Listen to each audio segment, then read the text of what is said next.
Kari Lake files a lawsuit in Arizona. Judge orders an emergency hearing. We're going to cover both of those here today. You can see the lawsuit is here, and we're going to make sure that we talk about the lawsuit on a very YouTube-friendly platform. And so if you're not watching it in the video right here, that's because we excised it from YouTube and Facebook and the others. But we do certainly want to cover what we can, starting with the docket and a little bit of the hearing. The testimony that took place today in the hearing was very, very uninteresting. And so we can cover that. They just basically scheduled dates, and we'll take a look at those dates here in a minute. But first, let's get our bearings straight by going over to the court docket.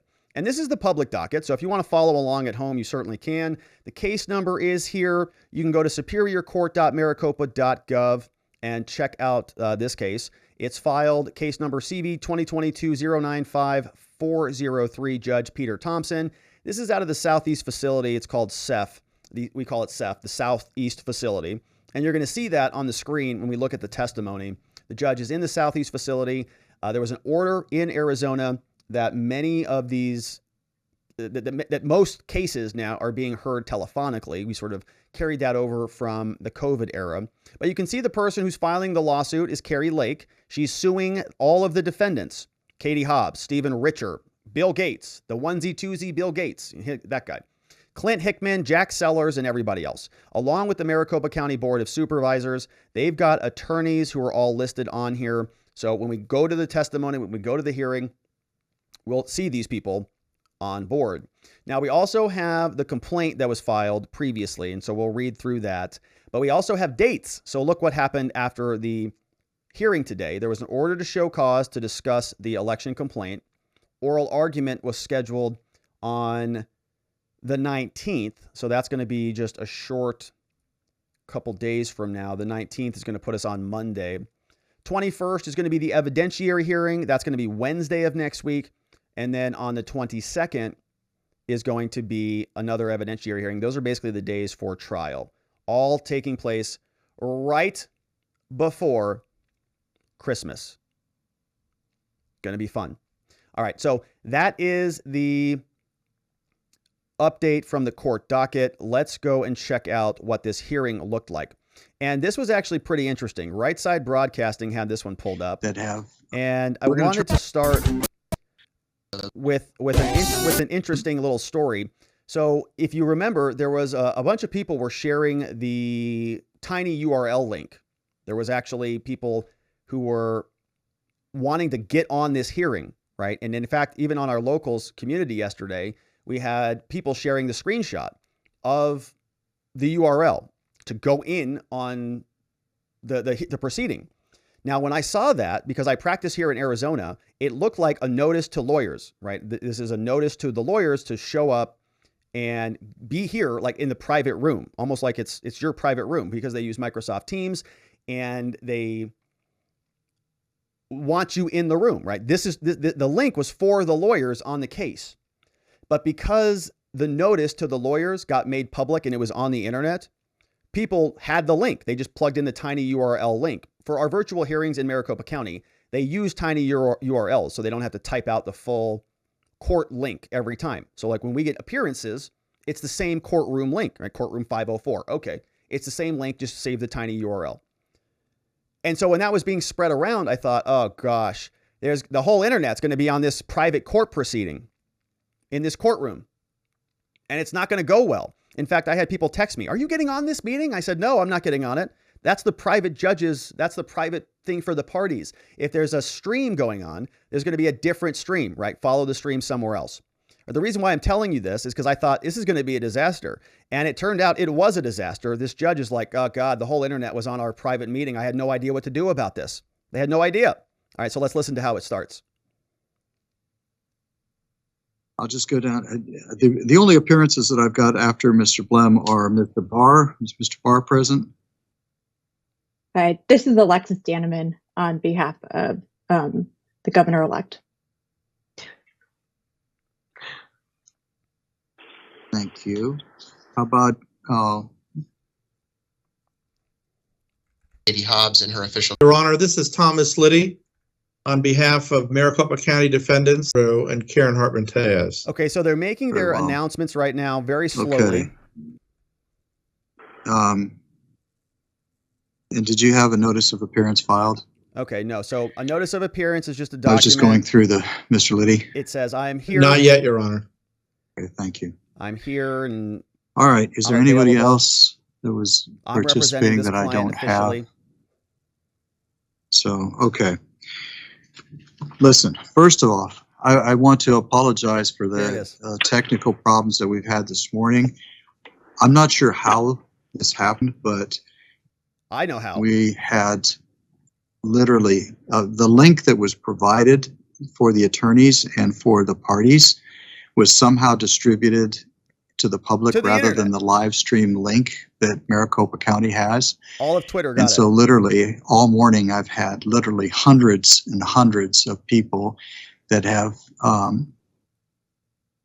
occupied the courtroom the virtual courtroom, such that I couldn't even get any of you into the courtroom. The whole thing was And filled we've with tried Twitter. to The whole internet was on convince there. people that they needed to disconnect and then look at the live stream, because there is a live stream link that we've encouraged people to participate in, because that is our link to the outside public. But the link that we provided to the attorneys and to the parties should only be used for the attorneys and the parties. Yeah, Otherwise, internet. it becomes unmanageable.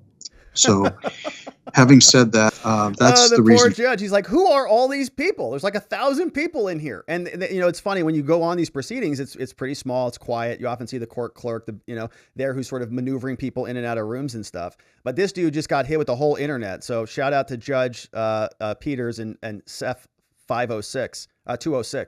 For the late start here. And it's my understanding this is being live streamed. So all those persons that were here earlier have the opportunity to view via live stream, which is something the Maricopa County Superior Court has always encouraged. All right. Which I think they removed let after me the ask hearing was over. Mr. Blem, have we got service of Okay, so that's funny. Now we're going to go through the complaint in a minute. We're going to do that off of YouTube and Facebook. So the Rumble link is linked in the live chat.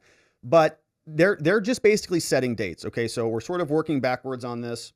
The complaint I would love to cover first, but we're going to go through this first. But they're just setting dates. Okay, so let me give you the 10,000 foot overview. Kari Lake has filed a challenge to the election. She's allowed to do that. It's perfectly within the realm of democracy and American civil process, right? We're allowed to do this stuff. So she files a lawsuit. I don't know why it's illegal to talk about it on YouTube, but it is.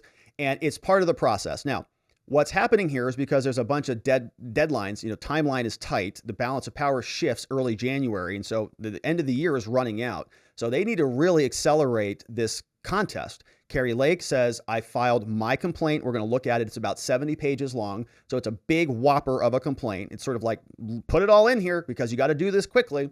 And it's gotten filed. The judge scheduled an emergency hearing. And so basically they're going to respond to that, right? So you can see we've got a couple of the lawyers that we've already referenced previously. Andy Ganoa is representing a whole bunch of the Democrats. Miss Alexis Danneman is representing Miss Hobbs in her personal capacity. So we've got a professional lawyer and sort of a personal lawyer who are here. Kari Lake we're familiar with.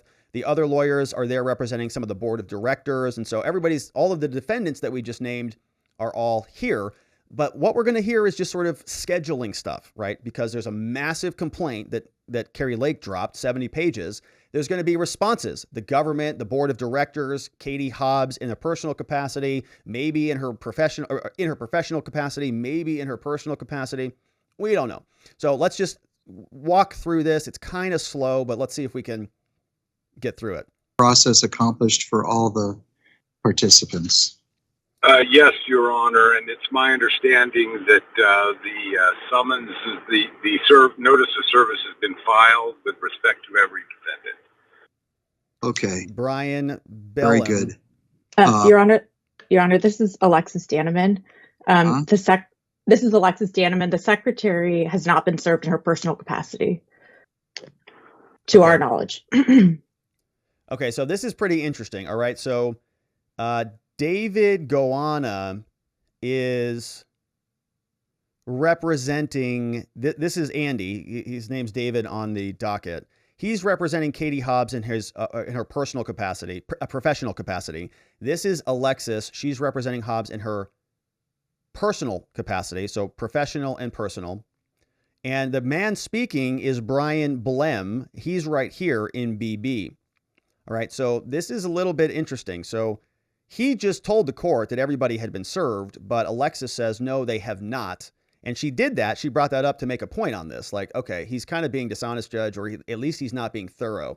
And so she brought that up in particular to sort of needle him on this. No, it hasn't been served in her personal capacity yet. The judge is going to say, can we just waive that? Can we just kind of get over that, move through that quickly? And she's going to say, yeah, we're going to go ahead and accept service on that. So she's just, bringing this up to kind of stick it to this Brian guy, because Brian's saying everybody's served. And she's saying, no, they're not. Let's listen. Okay.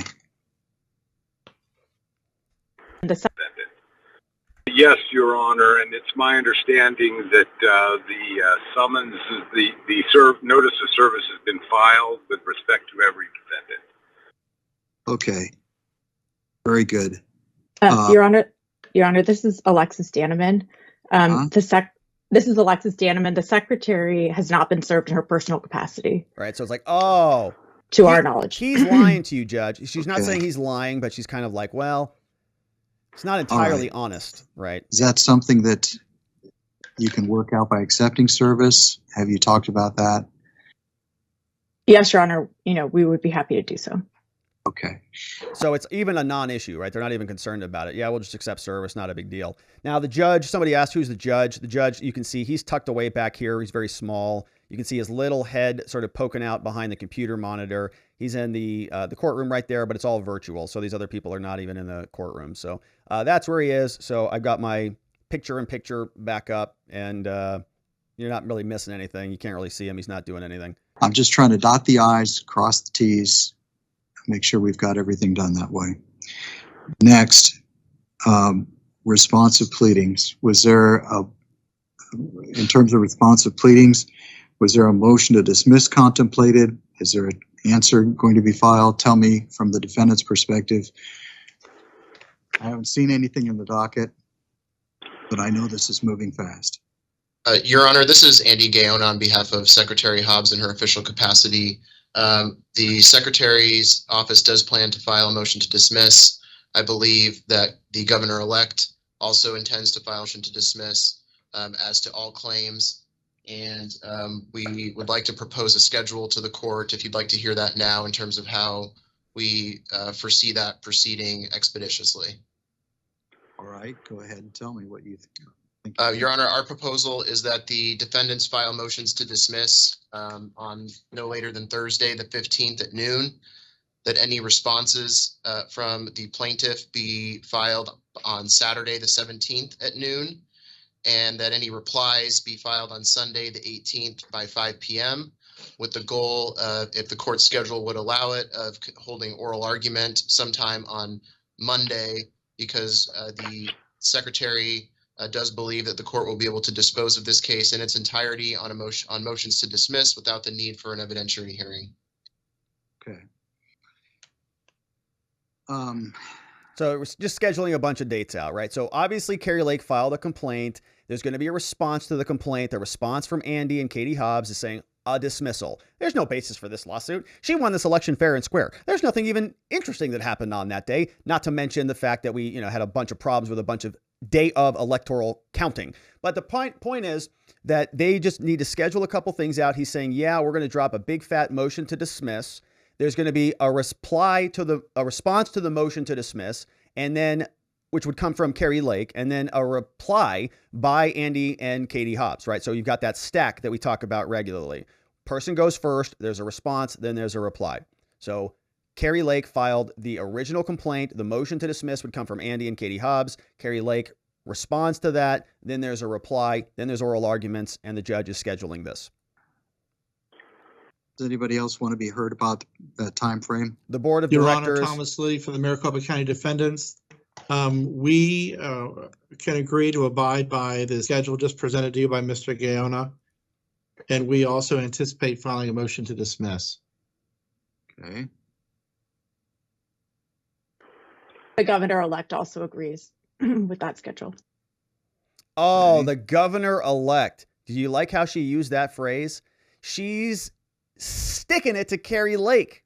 This attorney is being very Katie Hobbsian. So that's what's happening here. The governor-elect here. Yeah, the governor-elect. Did you hear that, Kari Lake? The governor-elect. Mr. Blam? Your Honor, I'm going to defer this question to co-counsel Kurt Olson, if I may. And Your Honor, before Mr. Olson addresses the court, is he admitted pro hoc vice yet? I haven't seen the request. All right, so Brian Blam here is representing Kari Lake. You see him in BB, and he says, I can't answer that question about scheduling. I've got another lawyer who's on the case. And then the Katie Hobbs lawyer chimes in and says, yeah, but he's not even on this case. He's not even licensed here. Is he waving in here pro hoc vice? Like, who is this guy? Where is he coming from? And the judge says, no, I don't see him either. We're in the process of doing that, Your Honor. We're gonna get our stuff filed, Judge. Don't worry about it. Okay. All right. All right. But I still need answers on the scheduling so, order. Mr. Blam, Is he here?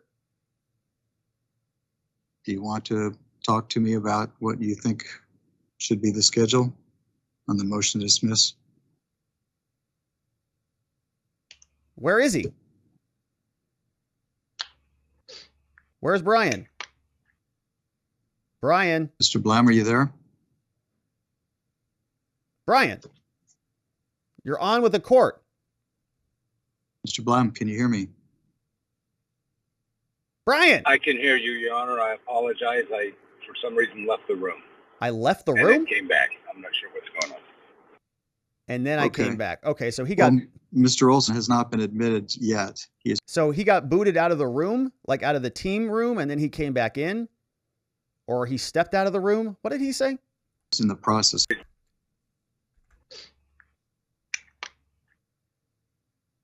Mr. Blam, are you there? You there? Kari Lake's like, where's my lawyer? Mr. Blam, can you hear me? Where the heck is my attorney? I can hear you, Your Honor. I apologize. I, for some reason, left the room. I and left. then came back. I'm not sure what's going on. Okay. So I think it was the technical thing. He said, I left the room. I don't think he left like the physical room. And then I came back. He said, I'm not sure what's going on. So I'm not sure what's going on means it's probably a tech thing and not he left the room, right? That would be a little bit problematic because he's on with a judge. So I think it was a tech problem, but I also didn't see him physically leave the room. Like I didn't see him drop off there. So I don't know what's going on. Okay. Well, Mr. Olson has not been admitted yet. He is in the process of his Pro Hac Vice application, but I was asking for your input with regard to that proposed schedule. We are fine with that, Your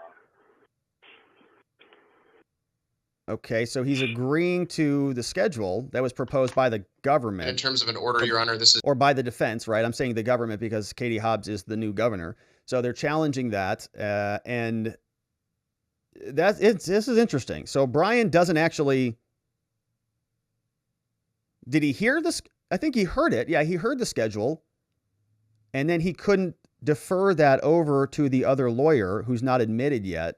So the other lawyer didn't speak, and he's just sort of, I guess, agreeing with their schedule. This is Andy Gaon again on behalf of Secretary Hobbs in her official capacity. We would just ask that your order reflect that all filings with respect to the motion to dismiss be served by email and Turbo Court, and of course we would provide courtesy copies to the court's judicial assistant at the same time. Okay.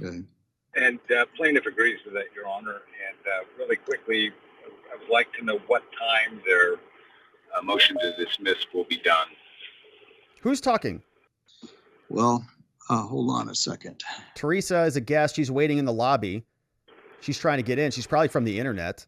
And so She's like, I just want to guess check I'm out. looking for your Proposal they've got is Thursday at noon to file. Saturday, the All right, Rumble's loading up over here. 17th for response.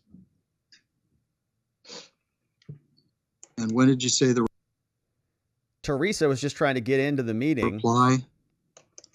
Your Honor, my proposal was Sunday. All right, so they're talking Oral scheduling. argument time, an hour per each side. How much time for Your Honor, oral given arguments? that there will be 3 moving parties, I would imagine we'd probably need an hour. An hour per each side. This is an what hour total, Your Honor. This is what lawyers do, my friends. This is what we do. We sit around here and schedule stuff. Okay. Your Honor, I think that's way inadequate. Well, I was thinking at least an hour each side.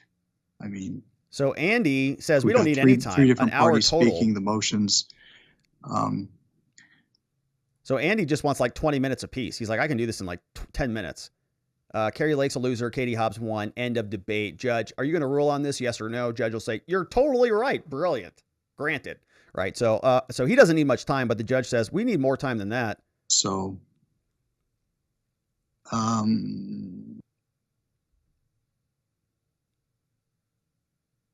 All right. okay.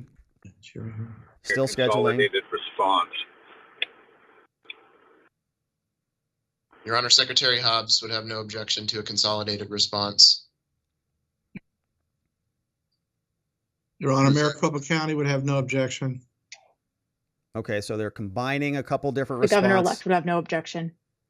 That sounds fair to me. So everybody can write one response. All right. What about, okay. So oral argument on the 9th. Okay, so in other words, that Kari Lake doesn't have to respond to everybody individually because they're just going to consolidate their one response. 19th is what you're proposing, and then in the event that we go past the motion to dismiss, setting a hearing when? All right, so we got the Well, dates. Okay, go ahead. Tuesday afternoon, Wednesday or Tuesday afternoon, Your Honor. But you need time before issuing your orders. Right.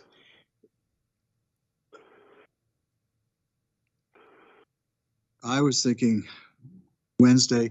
Looking at the timing of this, this is a statutory creature, and I've tried to be very careful about looking at the times involved.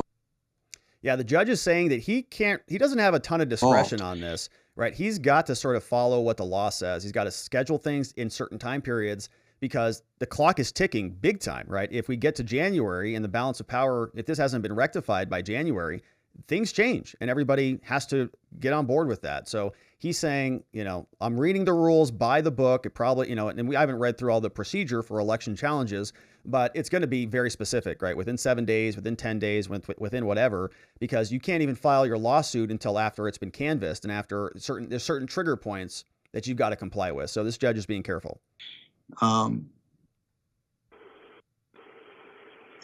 So I have to leave myself a little bit of time, a reasonable amount of time to rule, to go through things. And so if we do the hearing. Teresa's still waiting. Let her in. Oh, how much time are we envisioning on that?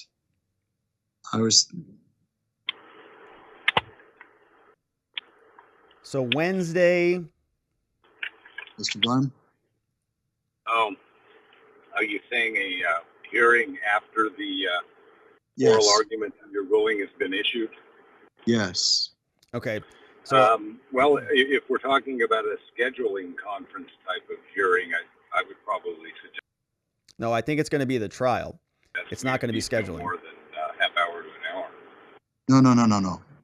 I'm talking about if we need a hearing because of the ruling, I'm giving you some type of a guidance or leeway to understand in advance where we would be going next. So I'm looking at probably Wednesday. All right. Well, we would ask for a 3-day trial in that case, Your Honor, at least 3 days. All right. So they don't even know what they're scheduling. So the judge is seemingly like he wants to schedule a trial, and I think he's got that down. So he says a trial that would take us up to Christmas Eve, and then under the statute, I've got 5 days to rule at that point, and that takes us right up to basically the weekend of January 2nd. Right. So they're scheduling dates. Rumble's being very difficult. Because the ruling isn't something that I'm going to be able to do in 15 minutes. This is going to take. Yeah, so he's got time for rulings. This is continuing to buffer for whatever reason. I was envisioning something, but this is a hearing, not a full-blown trial. So I'm envisioning something like a total of 6 hours, 3 hours divided between the two of you, meaning two sides. Teresa Well, got this denied. is a pretty significant factual hearing, Your Honor. It is, in essence, An evidentiary hearing. the trial and the issues that are presented by my client. And, you know, we think 3 days is more than sufficient time for us to have this trial, Your Honor. Absent that, definitely more than 6 hours, 3 hours per side. Your Honor, may the defendants be heard on this issue? Sure. Katie Hobbs, lawyer. Your Honor, the secretary would agree with the court's proposal for a 1-day trial with 3 hours per side. This, as the court notes, pushing this back any further will threaten the orderly transition of power. Katie Hobbs is going to be in charge very soon. We need her in office, and if there's any delays, then this is going to be a big problem. that is set to take place on January 2nd. And a 1-day, essentially a 1-day hearing should give the plaintiffs the opportunity to make whatever case they believe they have, a case we believe is non-existent, that this election should be overturned, and they can make whatever arguments they need to at that point. Moreover, Your Honor, I would add that I do not believe that an evidentiary hearing is necessary, and it's our belief. He's going to say that an evidentiary hearing is necessary. Rumble's giving us grief here today. And it's our belief that the court will be dismissing this action after its consideration of the motions to dismiss. We've done pretty well up to now with staying away from advocacy. We've basically tried to antiseptically analyze where we are. I'd like to stick with that analysis. If we're talking 3 days from the 21st to the 23rd, then. So the judge is saying, I just want to get this stuff scheduled. Let's not make this political. So this attorney sort of got there, you know, like, oh, we're going to blow this case out of the water with just a simple motion to dismiss. The ruling could take us right up until the 11th hour. Judge said, okay, take it easy on that. I've got some serious concerns with that. Let's get back to the basics. And I understand that there is a volume of material that's been presented. Nevertheless, I think that it's probably more appropriate. Yeah, when you see this is Rumble buffering. It's not us. I think we're still good here, but I think it's Rumble that's actually. This was a live stream, so I think it's having some difficulty playing it back. Your Honor, if I may, then I would ask this court to move the trial begin date up so that this court has ample time to get it going. It needs to hear to make a decision. I would also offer, Your Honor, that this is Kari Lake's lawyer. All right.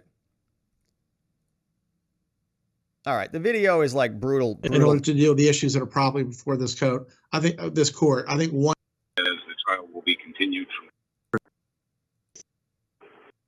All right, so you get the gist of it, right? The rest of the hearing went on.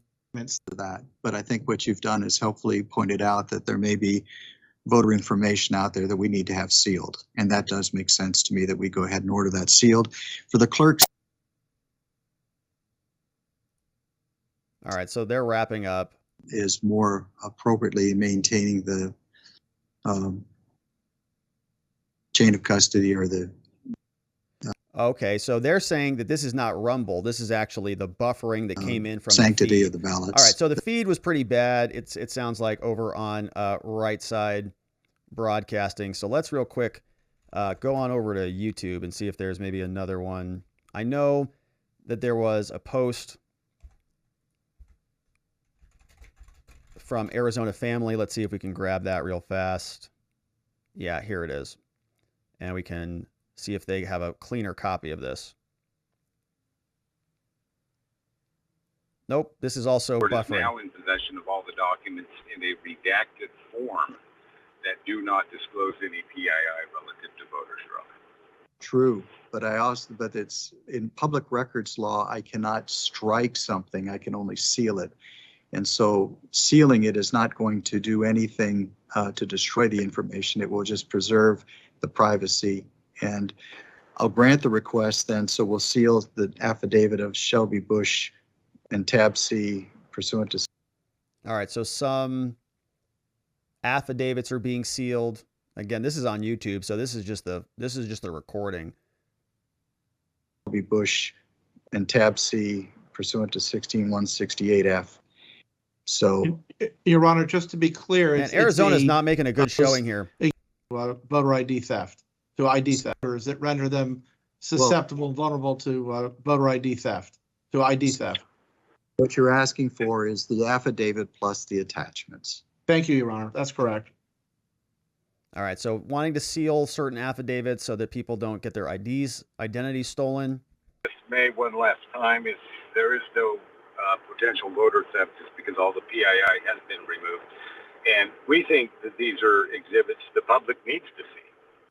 The public needs to be aware of how Maricopa County is conducting. So he wants these unsealed. And that's our position. And we've already redacted the personal information. Okay, well, that's part of the point of the hearings, but none of this has been briefed.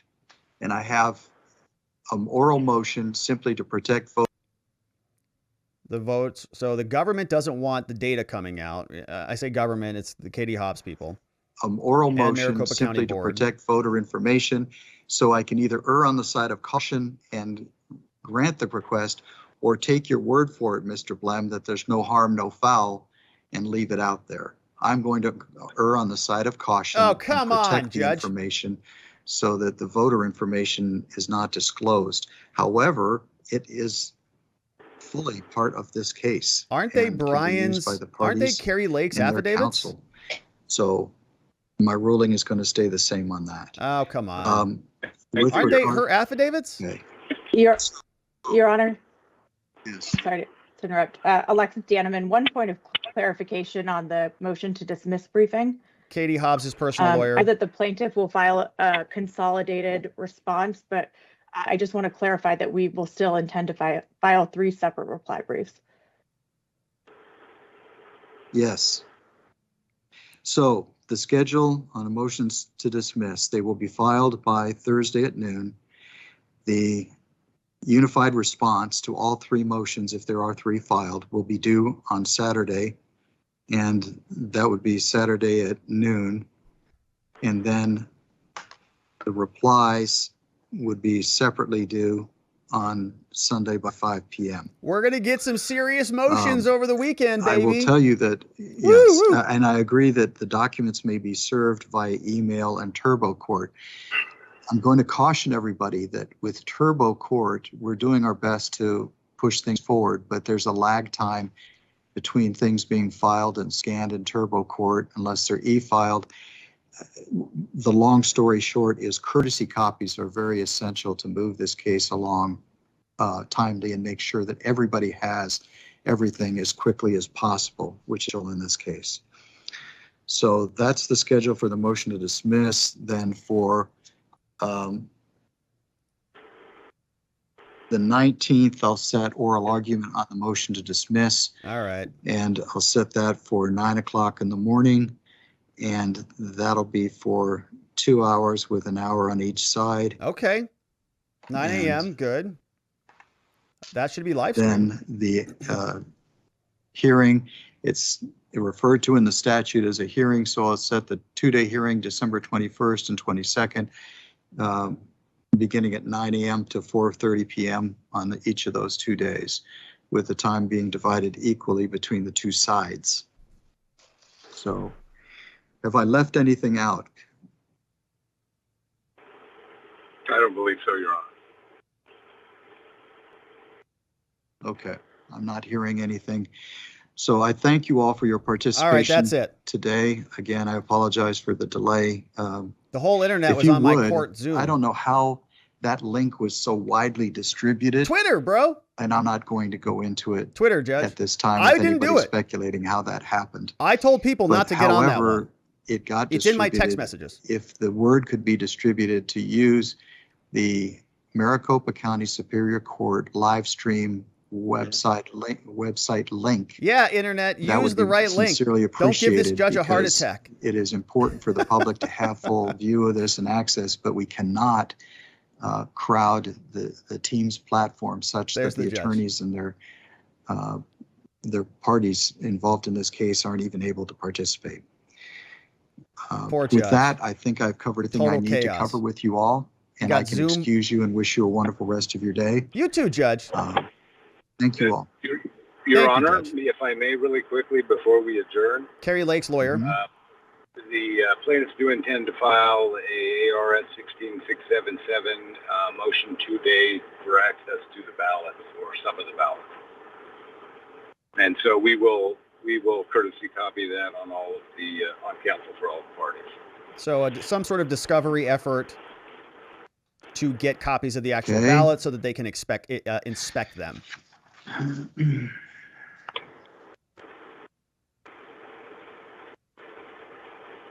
Judge is taking his time. Yeah, so who released that Zoom info? I wonder who released that. I mean, it's public, right? But somebody was sharing it around. Somebody sort of had to drop that out there and instigate that a little bit. I wonder who that was. All right, are you going to give us an answer, Judge? Well, prepare for trial without an inspection of the ballots. Petition state file the verified petition stating you cannot properly prepare for trial without an inspection of the ballots, and the bond approved by the clerk with 2 sureties in the amount of $300. The court shall appoint 3 persons, 1 selected by each of the parties and 1 by the court, by whom the inspection would be made. So what I would like is if that is filed and the parties have nominations for those persons, or you can appoint the person. I believe it would be 1 per side, unless there's a reason to proceed otherwise. And then if you can give nominations for the person to be appointed by the court, that would be appreciated. And so we can. Your Honor, I'm sorry to interrupt. I just wanted to ask if we can set a briefing schedule, because I imagine the secretary and I imagine some of the other defendants will want to object to that request. I think there is some good case law out there about how we do not allow parties to poke around ballots if they fail to state a claim, and that's the situation that we're going to find ourselves in here. So we would like an opportunity to respond in writing to whatever petition that Mr. Blem intends to file. Yeah, that's fair. All right. How much time do you need to respond? It says the statute starts, subpart A says, after the statement of contest has been filed and the action is at issue. So the judge is literally reading through the Either party statutes may right have now. the ballots inspected before preparing for trial. Because this stuff is not So- common. Legally, And Your, when the actions at issue becomes operative. and Your Honor, we don't intend to ask for, of course, all the ballots to inspect. It's going to be a limited inspection. Well, I guess the way to go about it would be to file your statement and then your request, and then the other side can respond. And you can provide that timely. So, Will do, Your Your Honor. Honor. yes, Mr. Your Honor, Liddy. Thomas Liddy from Maricopa County and the Maricopa County Recorder. My clients are in possession of the ballots and have legal responsibilities to guard them as such. And so if there's only going to be only one person there from the defendant's side, I think that should either be from the Secretary of State or the governor-elect, but Maricopa County will necessarily have to be physically present to administer the viewing of the ballots and to, well, they're in our possession. We've got some responsibilities with regard to that, Your Honor. That's understood by plaintiffs, and we don't object to that. Yeah, if you need to be In there fact, while we're counting the ballots, okay. I'm not sure how that might work out with the court appointing somebody, but my concern is more appropriately maintaining the chain of custody or the sanctity of the ballots that we've got. So I'll let you go ahead and file your request, Mr. Blem, and just then deal the with it when it defendants can comes file in. their response. We'll proceed accordingly. Thank you, Your Honor. All right. All right, so that's the And end I of the believe hearing. That's all that All right, we so needed. quite a long hearing to schedule some dates. There were a couple little rubs that they needed to iron out. Kari Lake's lawyers are going to be asking for the ballots. They've got some schedules, some dates scheduled out there, and we'll continue to cover it. Now, we are going to jump into the full lawsuit, and so if you're on YouTube or Facebook, we're about to say goodbye. But before we get out of here, these are the final dates that they mentioned for us. So mark your calendars. Oral arguments the 19th. That looks like it is a Monday. Then we have next week, the 21st, the 22nd, actual evidentiary hearings, which will basically be the trial. So we'll get into all of that.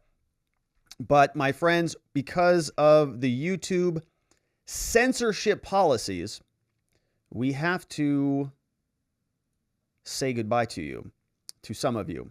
On YouTube and on Facebook, we are going to turn you off. So jump on over to Twitter. Oh, before we get out of here, though, we have a very important couple super chats that we need to hit before we read the lawsuit, because those came in from our friend Eddie Oliver, sent in some super chats.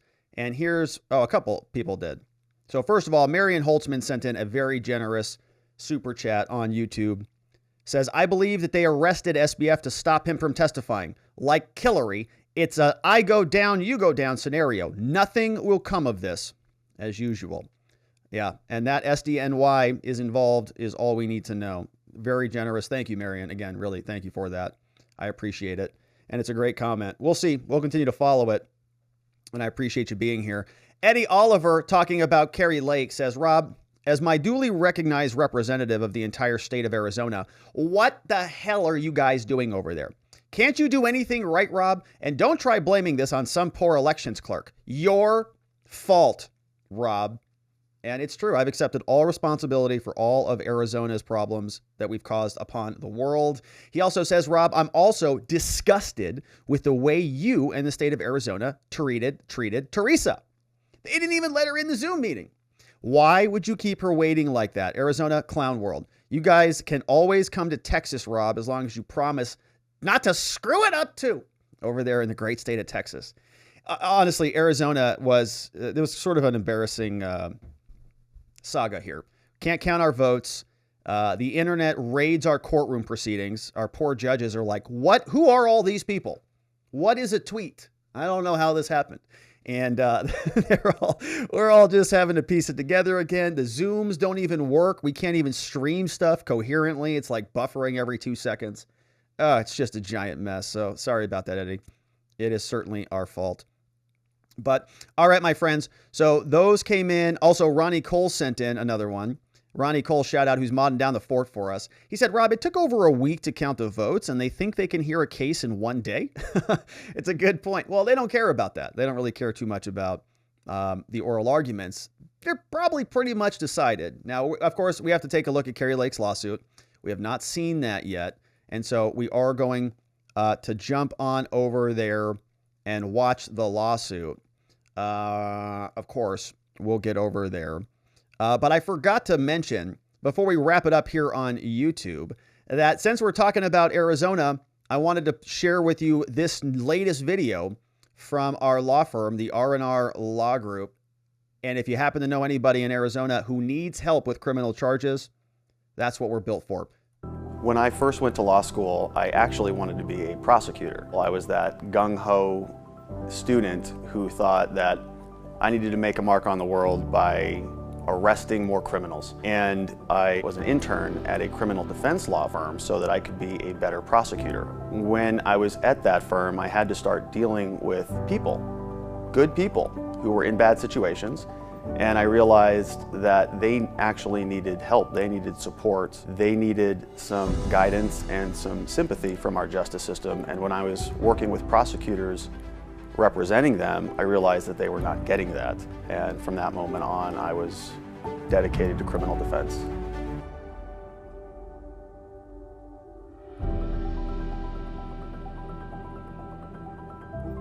That's right, my friends. We love to help good people charged with crimes, and so if you know anybody who needs some help, 480-787-0394. And that, my friends, of course, is it for us on YouTube. And so thank you for joining in here with us. We're going over to Rumble, and so head on over to Rumble. Before we jump over there, Marion Holtzman sent in another super chat on this one. And Marion, where did that one go? Here it is. Marion says, according to Robert Barnes, Kari has a real chance to fight this. Food for thought. Man, another generous dono, Marion. Gosh, you're making me blush over here. Says, according to Robert Barnes, Kari has a real chance to fight this. Food for thought. Look, it's only 17,000 votes, and there were some pretty catastrophic problems with what happened here in Arizona. So if there is any situation where this is possible, I think this might be it, right?